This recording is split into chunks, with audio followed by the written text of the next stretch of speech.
வணக்கம் நண்பர்களே, நான் அருண்குமார் பானு ஹோம் கேர் ப்ராடக்ட்லேருந்து பேசுகிறேன். கெமிக்கல்ஸ் சார்ந்து சுயதொழில் சிறு தொழில் செய்கிறவங்க அவங்க தொழிலில் செய்யக்கூடிய தவறுகள் என்னென்ன அப்படிங்கிறத இன்றைக்கி பார்க்கலாங்க. காமனாக எல்லோரும் பண்ணுற மிஸ்டேக்ஸ் தான். அதை நம்ம திருத்திக்கும் பொழுது நம்ம ஒர்க் இன்னும் பெட்டராக இருக்கும், நம்மளுக்கு ப்ராஃபிட் சரியாக இருக்கும், லாஸ் குறையும்.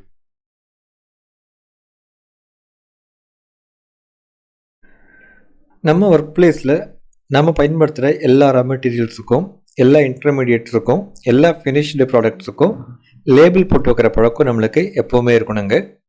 நம்மளுக்கு செய்யும்பொழுது ஞாபகம் இருக்கும், இது என்ன மெட்டீரியல் எப்படி பண்ணியிருக்கோன்னு சொல்லிட்டு. 2 நாள் பொறுத்து மறந்துடும். அதனால் ப்ராப்பர் லேபிள் கண்டு இல்லைன்னா குழப்பம் அதிகமாகும், அந்த மெட்டீரியலை பயன்படுத்த முடியாது. அந்த மெட்டீரியலை பயன்படுத்தினாலும் ப்ராடக்ட்டில் ஏதாவது ப்ராப்ளம் வந்தாலும் நம்மளால் கரெக்டாக சொல்ல முடியாது எங்கே ப்ராப்ளம் ஆச்சுன்னு சொல்லிட்டு. ஸோ லேபிளிங் ரொம்ப முக்கியம். அதனால் நம்ம ஒர்க் பிளேஸில் எப்போவுமே அந்த லேபிளிங் பண்ணுறதுக்கு என்ன தேவையோ அந்த வசதி இன்ஸ்டண்ட்டாக இருக்கணுங்க.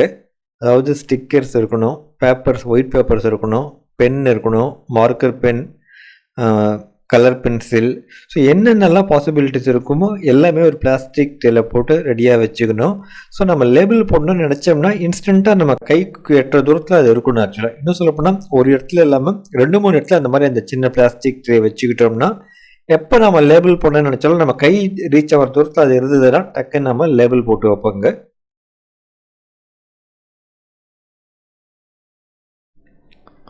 கெமிக்கல் ப்ராசஸ் பண்ணுற இடத்துல இந்த ஸ்டோரேஜ் ரொம்ப முக்கியங்க.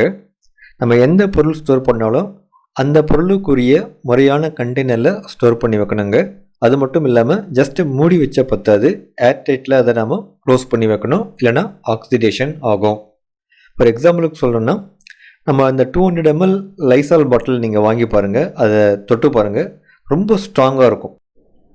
அதே மாதிரி அந்த கேப்புக்குள்ளே ஒரு சீல் போட்டு அரெஸ்ட் பண்ணியிருப்பாங்க, ஃபியூம்ஸ் எதுவும் வெளியில் வரக்கூடாதுன்னு சொல்லிட்டு. ஸோ அந்த லைசால் பார்க்குறதுக்கு தண்ணி மாதிரி தான் இருக்கும், ஆனால் ஒரு 200 ml ஸ்டோர் பண்ணுறதுக்கு எந்த அளவுக்கு ஒரு ஹெவியான மெட்டீரியல் தேவைப்படுதுன்னு பாருங்கள். Suppose 10 litres 20 litres Lysol store பண்ணும்போது நாம் என்ன மாதிரி மெட்டீரியல் பயன்படுத்தணும். ஸோ எக்ஸாம்பிளுக்காக நான் லைசால் சொன்னேங்க. ஸோ எல்லா பொருட்களுக்குமே அதுக்குரிய ஸ்டோரேஜ் கண்டெய்னரில் தான் ஸ்டோர் பண்ணி ப்ராப்பராக எடுத்து வைக்கணுங்க. அதுவும் சில அன்சேஃபான கெமிக்கல்ஸ், டேஞ்சரஸான கெமிக்கல்ஸை இன்னும் டபுள் சேஃபான மெத்தடில் ஸ்டோர் பண்ணி வைக்கணுங்க.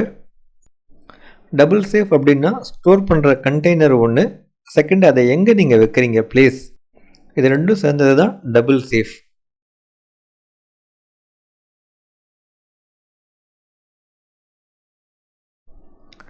நம்ம யூஸ் படுத்துகிற ஆர்ஓ வாட்டர் ஃப்ரெஷ்ஷான ஆர்ஓ வாட்டராக இருக்கணுங்க. ஃப்ரெஷ்ஷாக ப்ராசஸ் பண்ண ஆர்ஓ வாட்டராக இருக்கணும். ஆர்ஓ வாட்டர் மட்டும் நம்ம போதும்னு நினைக்கக்கூடாது. ஒரு 1 வீக் முன்னாடி ப்ராசஸ் பண்ண ஆர்ஓ வாட்டர்லாம் நீங்கள் பயன்படுத்துனீங்கன்னா அதில் மைக்ரோப்ஸ் டெவலப் ஆகிருக்கும். ஸோ அது ப்ராடக்ட் ஈஸியாக கெட்டு போகிறதுக்கு வாய்ப்பு இருக்கும். நம்ம ப்ரிசர்வேட்டிவ் போடுறதாலையும் எந்த பிரயோஜனம் இருக்காது. இன்னும் கரெக்டாக சொல்லணுன்னா இண்டஸ்ட்ரீஸில் ஆர்ஓ வாட்டரே பயன்படுத்த மாட்டாங்க. அவங்க பயன்படுத்துறதுலாம் டிஎம் வாட்டர் தான். டிஎம் வாட்டர்னா டி மினரலைஸ்டு வாட்டர், எந்த மினரல்ஸுமே இல்லாமல் இருக்கணும். அவங்க பிளான்ட் வச்சுருப்பாங்க இண்டஸ்ட்ரீஸில், டெய்லியும் அன்றைக்கி தேவையான வாட்டர் ப்ராசஸ் பண்ணி அதை தான் யூஸ் பண்ணுவாங்க. ஸோ அவங்களோட ப்ராடக்ட் ஷெல்ஃப் லைஃப் அதிகமாக இருக்கிறதுக்கு அந்த வாட்டரும் ஒரு முக்கியமான காரணம். நம்மளால் ஒரு பிளான்ட் மெயின்டைன் பண்ண முடியாது, சின்ன லெவலில் பிஸ்னஸ் பண்ணுறவங்க முடியாதுங்கிறதுக்காக நம்ம ஆர்ஓ வாட்டரை பயன்படுத்துகிறோம். ஆனால் அந்த ஆர்ஓ வாட்டர் வந்து ஃப்ரெஷ்ஷான வாட்டராக இருக்கிற மாதிரி நம்ம பார்த்துக்கணும். அதே மாதிரி சில பேர் ரொம்ப சீப்பாக ஆர்ஓ வாட்டர் கொடுக்குறாங்க, பட் அவங்களோட குவாலிட்டி கரெக்டாக இருக்கான்னு நம்ம என்ஷூர் பண்ணணுங்க. அதாவது அந்த BBM salt.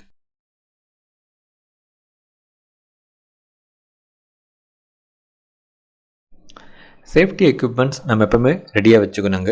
Gloves, கோகுல்ஸ், mask at least இதுவாவது இருக்கணும். இண்டஸ்ட்ரீஸில் பண்ணும்போது சேஃப்டி எக்யூப்மெண்ட்ஸ் கம்பெனிலே ப்ரொவைட் பண்ணுவாங்க. அது யூஸ் படுத்தினாலும் பார்க்குறதுக்கும் சூப்பர்வைசர்ஸ் இருப்பாங்க.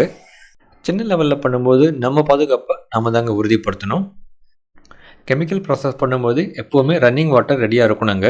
எப்போவது கையில் பட்டாலோ இல்லை முகத்தில் பட்டாலோ இன்ஸ்டண்ட்டாக வாஷ் பண்ணுறதுக்கு அந்த வசதி இருக்கணும். கண்களை, முகத்தை கிட்ட வச்சு எப்போவுமே எந்த ப்ராசஸும் பண்ணக்கூடாது. தெரிக்கும் வாய்ப்பு இருக்கக்கூடிய எந்த ப்ராசஸும் நீங்கள் பண்ணக்கூடாது. அது தெரிக்காத மாதிரி மெத்தடில் தான் பண்ணணும்.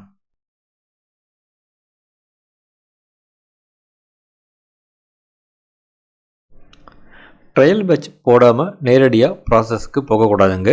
நேரடியாக ப்ராசஸில் போயிட்டு 50 லிட்டர்ஸ் 100 லிட்டர்ஸ் அந்த மாதிரி போடக்கூடாதுங்க. அது எந்த ஃபார்முலாவாக இருந்தாலும் சரி, நீங்கள் என்ன மெட்டீரியல்ஸ் பயன்படுத்தினாலும் சரி, 1 லிட்டர் அளவுக்கு ட்ரையல் பேட்ச் செஞ்சு பார்க்கணும். அந்த ட்ரையல் பேட்ச் நல்லா வந்தால் அதுக்கு பேர் தான் குவாலிட்டி. அதே மாதிரி இன்னும் 2 முறை செஞ்சு பார்க்கணும், அதே ஃபார்முலாவை பயன்படுத்தி அதே மெட்டீரியல்ஸை பயன்படுத்தி. ஸோ செகண்ட் டைமும் அதே மாதிரி குவாலிட்டி வருது, தேர்ட் டைமும் அதே மாதிரி குவாலிட்டி வருதுன்னா அதுக்கு பேர் தான் கன்சிஸ்டன்சி. ஸோ ஃபஸ்ட் டைம் வருது குவாலிட்டி முக்கியம் கிடையாது. செகண்ட் டைம் தேர்ட் டைமும் அதே மாதிரி குவாலிட்டி வந்தால் அதுக்கு பேர் தான் கன்சிஸ்டன்சி தான் ரொம்ப முக்கியம். 3 முறை உங்களுக்கு செய்கிறதுக்கு என்ன நேரம் ஆகுதோ, என்ன செலவாகுதோ, செலவு ரொம்ப கம்மியாக தான் ஆகும், என்ன நேரம் ஆகுதோ அந்த நேரம் அந்த செலவு ஸ்பெண்ட் பண்ணிங்கன்னா ப்ரொடக்ஷனில் உங்களுக்கு எப்போவுமே ப்ராப்ளம்ஸ் வராது. ரீப்ராசஸ் பண்ணுற மாதிரியோ இல்லை ரிஜெக்ட் ஆகிற மாதிரியோ இந்த மாதிரி இருக்காது. ஸோ நம்மக்கிட்ட ட்ரையல் பேட்ச் செய்கிற அளவுக்கு எல்லா வசதிகளும் நம்ம வச்சுக்கணுங்க. ஒரு சின்னதாக ஒரு வெயிங் ஸ்கேல், சின்ன பிளாஸ்டிக் சாமான் இருந்தாலே போதுமானது. நீங்கள் நான் லேபில் பண்ணும்போது பார்த்துருப்பீங்க. ட்ரையல் பேட்சோட அளவு 1 லிட்டர் இருந்தாலும் ஓகே தான், இல்லை 500 ml இருந்தாலும் ஓகே தாங்க. ட்ரையல் பேட்ச் செஞ்சு முடித்த பிறகு அதை நம்ம பயன்படுத்தி பார்க்கணும். ஸ்டோரேஜ் குறைஞ்சபட்சம் ஒரு 15 நாளுக்காவது ஸ்டோர் பண்ணி பார்க்கணும். ஸோ பயன்படுத்தும் போது நல்லா இருக்கணும். 15 டேஸ் பொறுத்தும் கொஞ்சம் கூட அது மாறாமல் இருக்குது, அந்த ஃப்ரெஷ்னஸ் அப்படியே இருக்கா, ஏர்டைட்டில் ஸ்டோர் பண்ணி பார்க்கணும். அதனோட ஃப்ரெஷ்னஸ் அப்படியே இருக்கா அப்படின்னு தெரிஞ்ச பிறகு தான் பல்க் ப்ராசஸ் பண்ணணும். இதில் நிறைய பேர் மிஸ் பண்ணுற ஒரு விஷயம் என்னென்னா, அவங்க ஃபஸ்ட் டைம் பண்ணுறாங்க, குவாலிட்டி மட்டும்தான் பார்க்குறாங்க. அது முக்கியமே கிடையாது. செகண்ட் டைம் தேர்ட் டைமும் பண்ணும்போது அதே குவாலிட்டி வருதா, அந்த கன்சிஸ்டன்சி அதுதான் ரொம்ப முக்கியம். கன்சிஸ்டன்சி பற்றி, அதோட முக்கியத்துவத்தை பற்றி தனியாக ஒரு வீடியோவை போடலாம். அது அந்தளவுக்கு ப்ரொடக்ஷனில் முக்கியமான விஷயம். உங்கள் பிஸ்னஸ் நம்ம எல்லாம் மேலே வரணும்னு நினச்சோம்னா நம்மளுக்கு ரொம்ப முக்கியம் கன்சிஸ்டன்சி தான், குவாலிட்டி கிடையாது. இது ஒரு சின்ன எக்ஸாம்பிள் நீங்கள் புரிஞ்சுக்கலாம். நம்ம சுற்றி நிறையா நீங்கள் ஹோட்டல்ஸ்லையோ இல்லை வெளியிலையோ பார்ப்பீங்க, ஆவரேஜ் குவாலிட்டியாக இருக்கும். ஆனால் அவங்க தொடர்ந்து அந்த பிஸ்னஸில் லாபம் சம்பாரித்து அந்த பிஸ்னஸ்லேயே ரன் பண்ணிகிட்டு இருப்பாங்க. ஸோ எப்படின்னா கன்சிஸ்டன்சி தான் காரணம். ஸோ குவாலிட்டி ஆவரேஜாக இருக்கும்போதும் கன்சிஸ்டன்சி இருக்கும்போது தான் பிஸ்னஸில் சர்வே பண்ண முடியும். அப்புறம் இன்னொரு விஷயம் என்னென்னா, நிறைய பேர் ட்ரையல் பேட்சில் உறுதிப்படுத்துவாங்க. அவங்க அந்த மெட்டீரியல்ஸ் ப்ராசஸ் உறுதிப்படுத்தின பிறகு, ஃபார்முலா உறுதிப்படுத்தின பிறகு ப்ராசஸில் வரும்போது ஏதாவது சேஞ்சஸ் பண்ணுவாங்க. குறிப்பாக அந்த பர்ஃப்யூம்ஸ் கொஞ்சம் எக்ஸ்ட்ரா போடுவாங்க. இது மிஸ்டேக்குங்க, இப்படி பண்ணக்கூடாது. பர்ஃப்யூம்ஸ் நீங்கள் கொஞ்சம் எக்ஸ்ட்ரா போட்டாலே அதனோட திக்னஸ் குறைஞ்சிரும், ப்ராடக்டோட திக்னஸ் குறைஞ்சிரும். இன்னும் கொஞ்சம் எக்ஸ்ட்ரா போட்டால் லேயரே பிரிஞ்சிடும். ஸோ நீங்கள் ட்ரையல் பேட்சில் என்ன அளவு பண்ணீங்களோ அதே அளவு தான் ப்ரொடக்ஷன் லீவ் பண்ணணும், எதையும் மாற்றம் பண்ணக்கூடாது.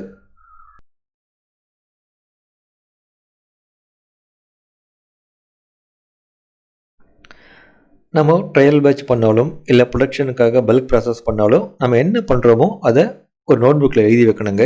இண்டஸ்ட்ரியில் அதை லாக் புக்குன்னு சொல்லுவாங்க. ஸோ நம்ம லாக் புக்கில் என்ன மெட்டீரியல்ஸ் பயன்படுத்தியிருக்கிறோம், எவ்வளோ குவான்டிட்டி பயன்படுத்தியிருக்கிறோம், என்ன பர்ஃப்யூம், என்ன பிராண்ட், அது எவ்வளோ போட்டிருக்கோம். ஸோ கம்ப்ளீட் டீட்டெயில்ஸ் அந்த நோட் புக்கில் நம்ம எழுதி வைக்கணுங்க. சப்போஸ் 1 மாதம் பொறுத்தோ 2 மாதம் பொறுத்தோ நம்மளுக்கு ஒரு ப்ராடக்ட்டை பற்றி ஒரு ஐடியா கிடைக்கும். இந்த ப்ராடக்ட் நல்லா இருக்குது, ஸ்மெல் நல்லா இருக்குது, இல்லை இந்த ப்ராடக்ட் நல்லா இல்லை, ஸ்மெல் நல்லா இல்லை, ஏதோ ஒரு ஐடியா கிடைக்கும்போது ரிவர்ஸ் அந்த லாக் புக்கை ரெஃபர் பண்ணால் நம்மளுக்கு அந்த பிஸ்னஸில் ஒரு பவர்ஃபுல்லான ஒரு டிப் கிடைக்கும் நம்மளுக்கு. ஸோ இதை பயன்படுத்தலாம், இது 1 மாதம் பொறுத்து நல்லா இருக்குது, இதை பயன்படுத்தக்கூடாது, இது நல்லா இல்லைன்ற மாதிரி. ஸோ அந்த லாக் புக் ரொம்ப முக்கியங்க.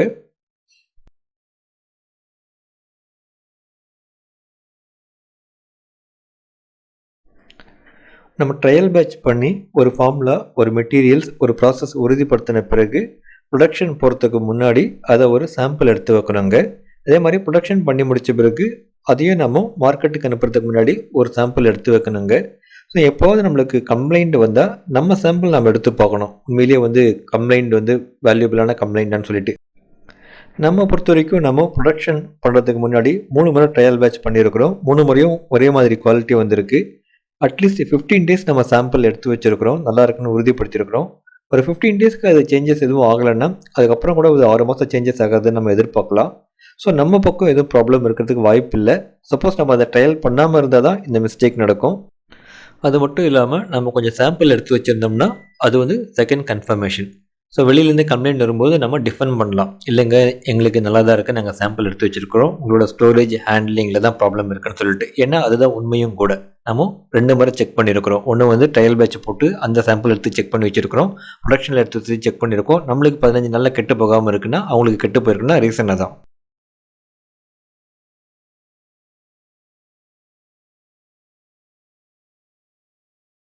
சின்ன லெவலில் பிஸ்னஸ் பண்ணுறவங்க பொதுவாக பண்ணுற மிஸ்டேக்ஸ் என்னென்னா, ரா மெட்டீரியல் காஸ்ட்டை மட்டும் கவுண்ட் பண்ணி செல்லிங் ப்ரைஸை ஃபிக்ஸ் பண்ணிவிடுவாங்க. அப்படி பண்ணக்கூடாதுங்க.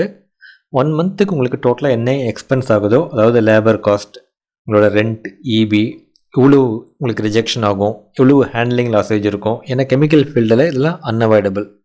அது போக டிரான்ஸ்போர்ட் உங்களுக்கு எவ்வளோ எக்ஸ்பென்ஸ் ஆச்சு. ஸோ இதெல்லாம் கவுண்ட் பண்ணி இதை பேஸ் பண்ணி தான் நீங்கள் ப்ராடக்டோட செல்லிங் ப்ரைஸை ஃபிக்ஸ் பண்ணணுங்க.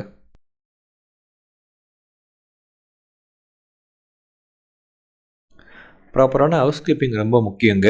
நம்ம இடம் சுத்தமாக இருந்தால் தான், நீட்டாக இருந்தால் தான் நம்மளால் அந்த ஒர்க்கு வந்து கரெக்டாக பண்ண முடியும். இல்லைனா இந்த கெமிக்கல் ப்ராசஸ்லாம் பண்ணும்போது ஏதாவது தவறுகள் நடக்கிறதுக்கு நிறைய வாய்ப்பு இருக்குது. அதாவது ஒரு கெமிக்கல் மாற்றி கொட்டுறதுக்கோ, இல்லை கீழே ஸ்பில்லேஜ் ஆகிறதுக்கோ, இல்லை நம்ம கையில் படுறதுக்கோ.